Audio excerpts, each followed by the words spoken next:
नमस्कार, आप live streams देख रहे हैं। मैं हूं आपके साथ रोहित वर्मा। देखिए, बिहार में बड़ा खेला हो चुका है, मगर 12 तारीख को ये कयास लगाए जा रहे हैं कि बिहार के पूर्व डिप्टी सीएम तेजस्वी यादव बड़ा एक और खेला कर सकते हैं। एक खेला तो भारतीय जनता पार्टी और नीतीश कुमार ने मिलकर बिहार में कर दिया, यानी एनडीए ने कर दिया। एनडीए की सरकार अब बिहार में है। रातों रात सरकार बदल जाती है और कई मंत्रियों ने शपथ भी ले लिया। एक बार फिर से नीतीश कुमार ने मुख्यमंत्री पद का शपथ लिया। अब ऐसे में उसी दिन तेजस्वी प्रसाद यादव ने साफ साफ मीडिया के सामने ये कहा कि बिहार में असली खेला अभी बाकी है और सभी की निगाहें, सभी के दिलों की धड़कन इस बात पर टिकी है कि आखिर तेजस्वी यादव बिहार में कौन सा खेला कर सकते हैं। और इधर बिहार के पूर्व मुख्यमंत्री जीतन राम मांझी जो हैं वो नाराज चल रहे हैं, एनडीए की सरकार से नाराज चल रहे हैं। मनचाहा विभाग नहीं मिलने पर वो नाराज चल रहे हैं। देखिए, जीतन राम मांझी की पार्टी हिंदुस्तानी अवाम मोर्चा का समर्थन नेशनल डेमोक्रेटिक अलायंस यानी एनडीए को प्राप्त है। अब ऐसे में कुल 128 वोट एनडीए जो है वो विधानसभा के अंदर जो है वो पेश करेगी बहुमत साबित करने के लिए। 12 तारीख को सरकार बनने के बाद फ्लोर टेस्ट होना है। एक तरफ बात करें तो कांग्रेस अपने विधायकों को जो है हैदराबाद शिफ्ट कर दी है। तेलंगाना जहां कांग्रेस की सरकार है वहां वो लोग शिफ्ट हो चुके हैं। सेफ जोन में उन विधायकों को रखा गया है। हालांकि कई विधायक बिहार में मौजूद हैं।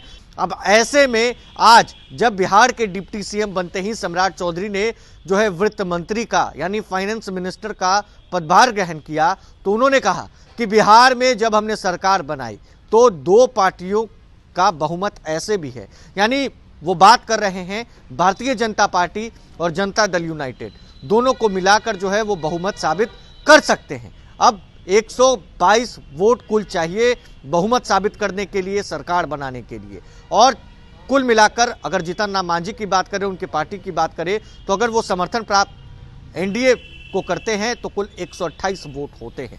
तब ऐसे में कहीं ना कहीं जीतन राम मांझी की मांग को पूरी करने की कवायद अब तेज कर दी गई है। जीतन राम मांझी की मांग क्या भारतीय जनता पार्टी और एनडीए की सरकार पूरा करेगी? देखिए, कल ही सम्राट चौधरी जो बिहार के डिप्टी सीएम हैं वो पीएम मोदी से मिलकर आते हैं। बातें ये भी होती हैं कि पीएम मोदी के साथ वो तमाम मंत्रिमंडल विस्तार से लेकर जीतन राम मांझी पर चर्चा हुई। क्या सम्राट चौधरी जो बिहार के डिप्टी सीएम है, क्या विजय सिन्हा और आला कमान क्या जीतन राम मांझी की मांग को पूरा करेगा? क्या बिहार में अगर जीतन राम मांझी की मांग पूरी नहीं होगी तो जीतन राम मांझी कोई बड़ा खेला तेजस्वी यादव के साथ मिलकर कर सकते हैं? देखिए, जीतन राम मांझी ने पिछले ही दिनों कहा था कि मुझे महागठबंधन के तरफ से कॉल आया, मुझे संदेश आया, मुझे मैसेज आया कि आप सीएम बन जाइए। अब ऐसे में महागठबंधन का सीएम चेहरा जीतन राम मांझी बनेंगे या फिर उनकी मांग एनडीए की सरकार जो बिहार में है वो पूरा करेगी? देखिए, इस पर सवाल जब हमने सम्राट चौधरी से किया जो बिहार के डिप्टी सीएम बनाए गए हैं, जिन्होंने आज पदभार वित्त मंत्री का लिया, उनका क्या राय है, वो क्या कह रहे हैं दिल्ली से आने के बाद, सबसे पहले हम आपको उस बयान को सुनवाते हैं। देखिए, हमारे 2 पार्टी के पास एब्सोल्यूट मेजॉरिटी है और तीसरा पार्टी के तौर पर आदरणीय मांझी जी का समर्थन प्राप्त है। तो जब 3 पार्टी के बहुमत से 128 वोट होते हैं तो कोई छेड़छाड़ करने का प्रयास करता है तो आप सोचिए, खुद ही वो एमएलए को घुमाने के लिए हैदराबाद घुमा रहे हैं, तो उनको समझना है ना। 16 विधायक को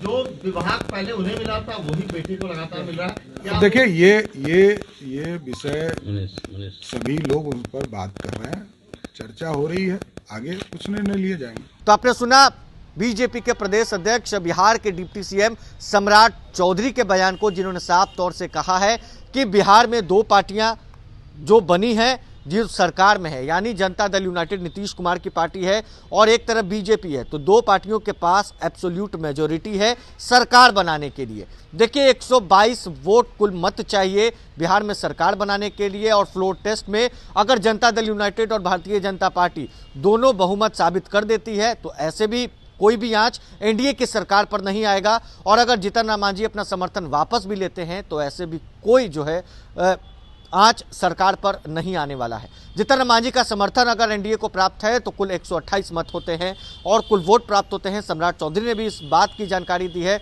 और अब आने वाले दिनों में ये कयास, ये नजर है कि क्या भारतीय जनता पार्टी जो है वो जीतन राम मांझी की बात को, उनकी मांग को पूरा करेगी। क्या जीतन राम मांझी जो मांग कर रहे हैं, जो मनचाहा विभाग मांग रहे हैं और मनचाहा जो मंत्रालय वो मांग रहे हैं, क्या एनडीए की सरकार उनकी मांग को पूरा करेगी या जीतन राम मांझी जो है अलग हो जाएंगे? क्या महागठबंधन का वो मुख्यमंत्री चेहरा बनेंगे? क्या होगा आने वाले दिनों में देखना है। बहरहाल इस खबर में बस इतना ही। अगर आपने अब तक लाइव सिटीज को सब्सक्राइब नहीं किया है, जल्द से जल्द लाइव सिटीज को सब्सक्राइब करिए। धन्यवाद।